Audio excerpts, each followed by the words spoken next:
जय माता दी मित्रों। जन्माष्टमी मित्रों कब है? 26 अगस्त को है या 27 अगस्त को? इसके बारे में इस कार्यक्रम में चर्चा करेंगे। क्या पूजा का शुभ मुहूर्त है? कृष्ण जी की पूजा हमें कब करनी चाहिए? कितने मिनट का समय है? इसके बारे में चर्चा करेंगे। किस पूजा विधि से, किस मंत्र से हमें जाप करना चाहिए उसके बारे में चर्चा करेंगे, मंत्र भी देंगे।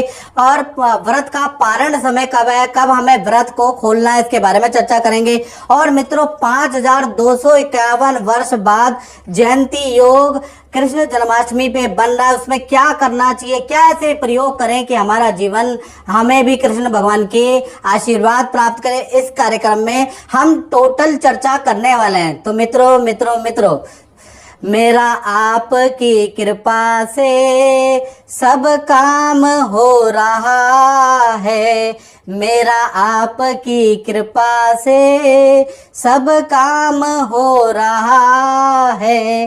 करते हो तुम कन्हैया मेरा नाम हो रहा है, मेरा आपकी कृपा से सब काम हो रहा है। यानी मित्रों कृष्ण जन्माष्टमी यानी कि कृष्ण जी का प्रकाट्य महोत्सव के बारे में हम चर्चा करें तो कहीं ना कहीं भाद्रपद कृष्ण पक्ष अष्टमी रोहिणी नक्षत्र में कृष्ण जी प्रकट हुए थे। यह जन्माष्टमी मनाई जाती है और इस बार 5251 वर्ष के बाद वही तिथि, वही नक्षत्र, वही योग का संयोग मिल रहा है। यानी ज्योतिष के अनुसार उस दिन सूर्य सिंह राशि में रहेंगे तो यश योग बनाएंगे, मालव्य योग बनेगा, सस योग बनेगा और गज केसरी योग भी बन रहा है। यानी 4 बड़े योग उस दिन एक्टिव है, 4 बड़े योग बन रहे हैं।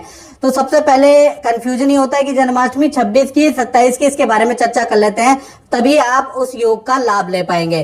तो मित्रों अष्टमी के बारे में बात करें तो उस दिन अष्टमी तिथि 26 अगस्त को सुबह 2:39 से लेकर 27 अगस्त सुबह 2:19 तक अष्टमी तिथि रहने वाली है, यानी अगले दिन तक भी रहेगी। रोहिणी नक्षत्र के बारे में बात करें तो रोहिणी नक्षत्र 26 अगस्त सुबह 3:55 से शुरू हो जाएगा और 27 अगस्त को शाम को 3:38 तक रोहिणी नक्षत्र रहने वाला है। यानी 26 तारीख को भाद्रपद भी मिल रहा है, कृष्ण पक्ष भी मिल रहा है, साथ ही साथ अष्टमी और रोहिणी नक्षत्र का संयोग हो रहा है। तो कहीं ना कहीं 26 तारीख को व्रत वाली जन्माष्टमी मनाना अति उत्तम रहेगा। इसी दिन ही कहीं ना कहीं जन्माष्टमी मनाई जाएगी। अब पूजा काल के बारे में बात कर लेते हैं। तो पूजा काल जो रहेगा वो 26 अगस्त को रात्रि यानी अर्धरात्रि को पूजा की जाती है। 45 मिनट का समय रहेगा, यानी रात्रि को 11 बजे से लेकर और 12:15 तक आपको इस बीच में कहीं ना कहीं पूजा करनी है, याद रखिएगा इस समय पे। साथ ही साथ अब पूजा काल तो हमने चर्चा कर ली। अब हम व्रत का पारण समय, व्रत हमें तोड़ना कब है, जो 26 अगस्त को हम रखेंगे। तो 27 अगस्त सुबह 5:56 के बाद ही आपको व्रत का पारण करना है। यानी 27 अगस्त को 6 बजे के बाद आप व्रत तोड़ सकते हैं। और दही हांडी के बारे में बात करें तो दही हांडी मनाई जाएगी कंप्लीटली 27 अगस्त को दही हांडी मनाई जाएगी।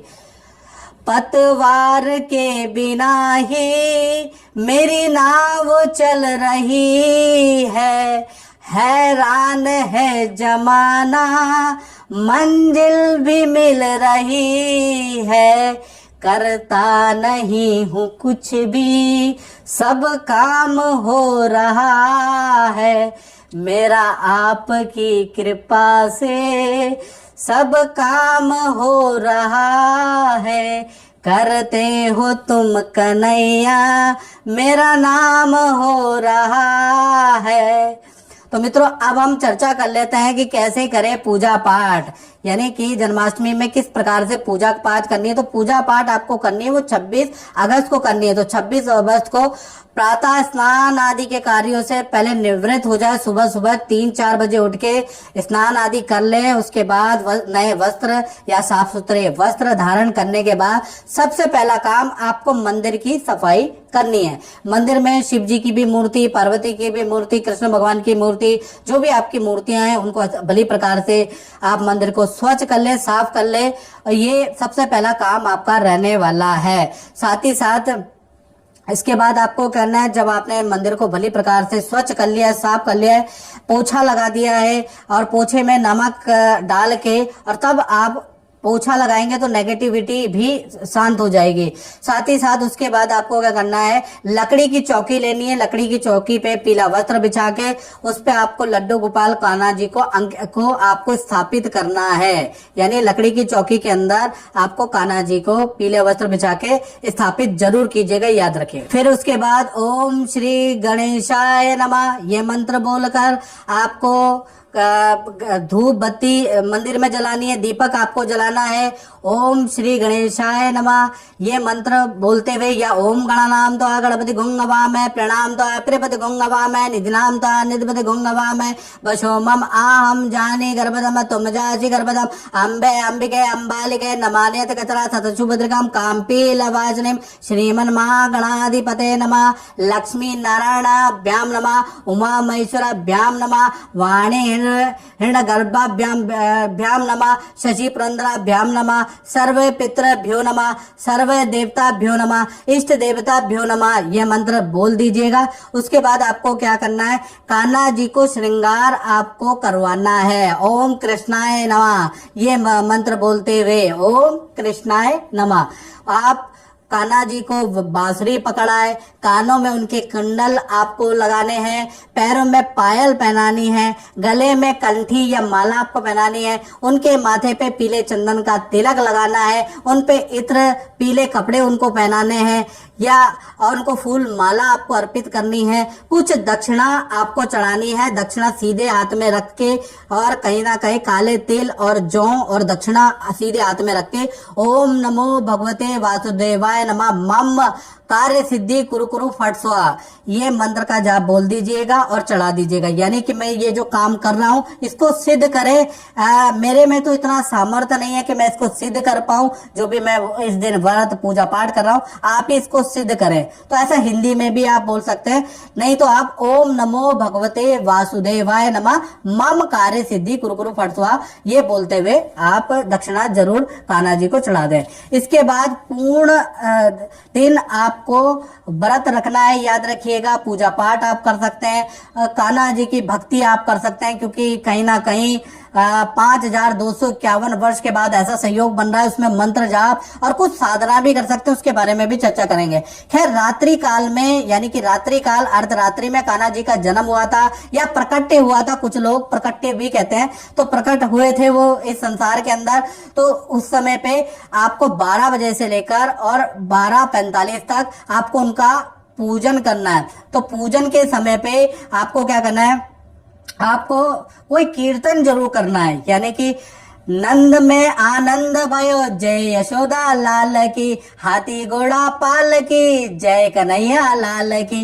नंद में आनंद भयो जय यशोदा लाल की, हाथी घोड़ा पाल की जय कन्हैया लाल की। ऐसे करके आपको आनंद मनाना है पूरे परिवार के साथ में, हर्षोल्लास के साथ में, आपको ललकारे लगाते हुए आपको उनके प्रकट अवसर का आपको महोत्सव जरूर मनाना है और ये जरूर आपको कीर्तन जरूर करना है जो मैंने आपको बताया। उसके बाद आप पूजा कर लीजिएगा। पूजा में आपको क्या करना है, सबसे पहले कान्हा जी के आगे दीपक आपको जलाना है। ओम कृष्णाय नमः ये मंत्र बोलते हुए, मंत्र ना भी आता हो तो भी आप चढ़ा दीजिएगा, क्योंकि भगवान तो भाव के भूखे हैं, आप जानते ही है।